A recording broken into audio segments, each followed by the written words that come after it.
You ever have a day where you're just trying to mind your own business? Maybe crack a cold one on the porch with the state's attorney general? Yeah, you heard me right. The attorney general and some HOA president in $1,000 blazer just kicks down your door, splintered wood everywhere, heels clacking across the glass. That perfume stinkier than a used car lot's air freshener, 6 felonies in one entrance right in front of the one woman in America who could send her straight to prison. You want a story, buddy?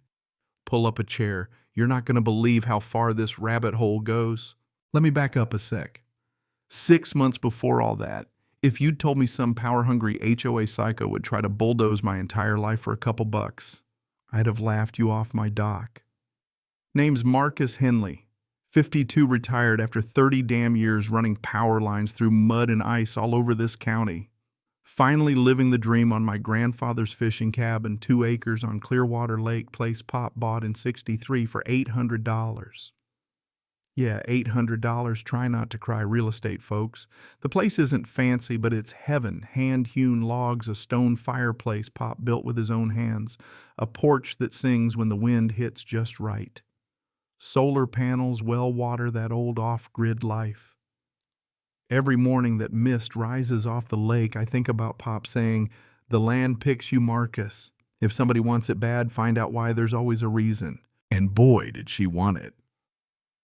Delilah Cromwell, everyone just called her Karen, came blowing in from California with a white Escalade vanity plates that read Rue Leone and an HOA badge she wore like a sheriff's star.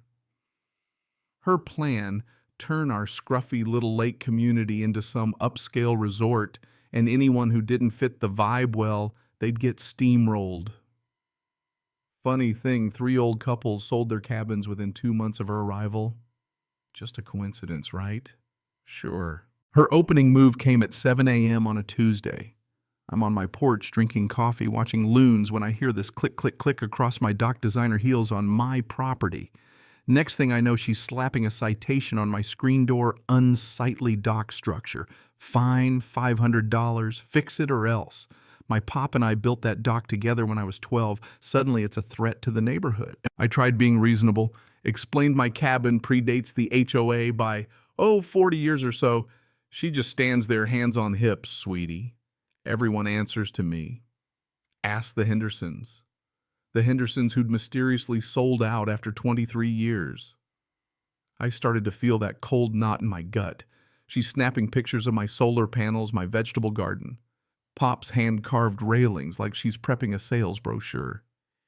And that week, more citations, more fines. War had been declared, and I was the only one dumb enough to stand and fight. 3 days after her deadline, here comes a letter from some $800 an hour law firm telling me my dock's illegal and I owe $3,000 or else they're slapping a lien on my land. Panic, you bet. But Pop's voice was in my head. When someone's trying to legal talk you off your land, always check the county records. So I drove to the courthouse, dusty files and all, and found my deed. Not only did Pop's land go to the water, it included 50 feet into the lake. And the HOA, founded 1998, decades after. Grandfathered rights, baby. You better believe I marched home waving those documents.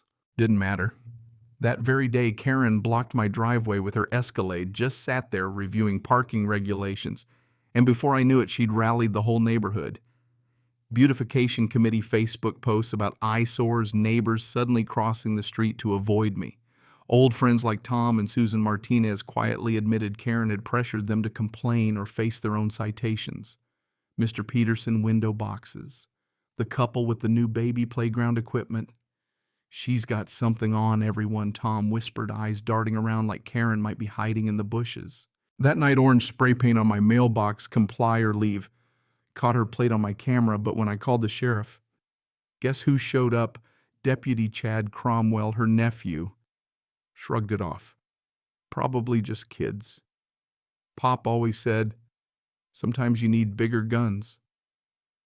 Well, Karen weaponized every bit of county bureaucracy she could. Building inspector, environmental officer, fire marshal, all showed up, all found nothing. But every visit left a paper trail. She went on the news, called me a threat to the environment, painted herself as some hero standing up to reckless property owners. Watching her stand on my dock for Channel 7 while saying it was illegal, my phone was blowing up with angry texts from neighbors. Half of them now thought I was dumping toxic waste in the lake. Here's where it gets fun. My old buddy Jake from the electricians union saw the news, and he brought a whole crew over to inspect my solar setup, turn my property into a showcase for clean energy. That narrative didn't last long. And then my lawyer friend Chuck told me the Attorney General's office was quietly investigating HOA harassment rings. Elderly folks run out of their homes, property values, tanked buyers, swooping in for pennies. Sound familiar? The AG's office needs witnesses, Chuck said, and you're just the guy. So I started logging every bogus citation, every visit, every Facebook post. Dug into Karen's background. Her husband wasn't just some local bureaucrat. He was the Democratic Party treasurer with access to all the zoning secrets and political favors money could buy. Then Karen went full scorched earth. Facebook post urgent safety concerns. Aggressive behavior from lakefront resident. Keep children away.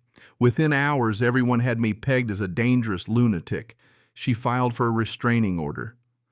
Judge tossed it for lack of evidence, but now my name and threats were in the record.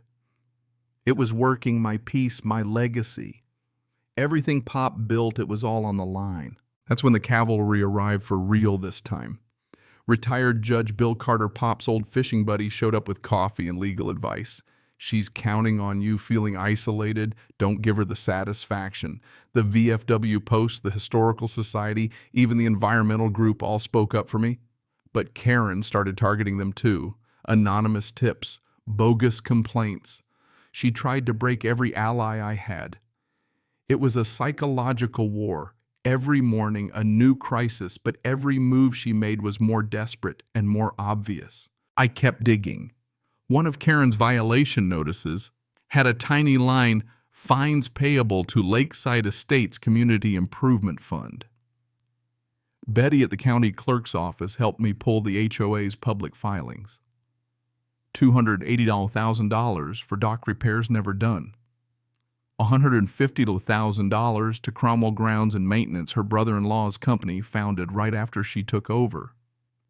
$95,000 in storm insurance payouts on days when it hadn't even rained. Marcus, this is fraud, Betty whispered. The property management company was just a P.O. box. Karen wasn't running an HOA, she was running a criminal enterprise, driving out homeowners, stealing their fees, and flipping properties for her own profit.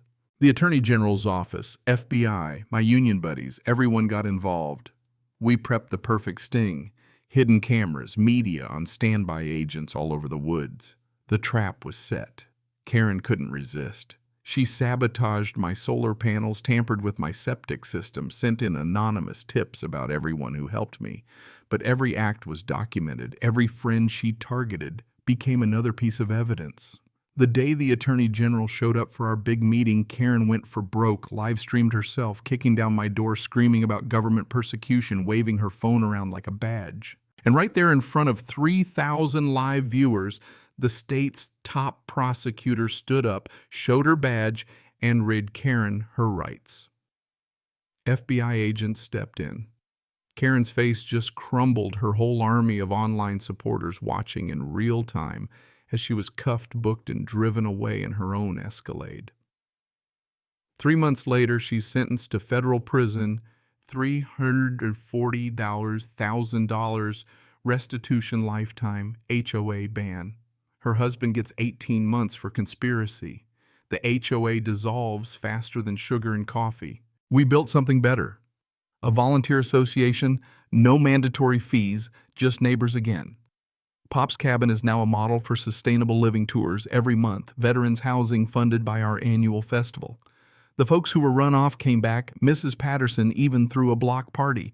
Turns out when you kick the crooks out, community is pretty sweet.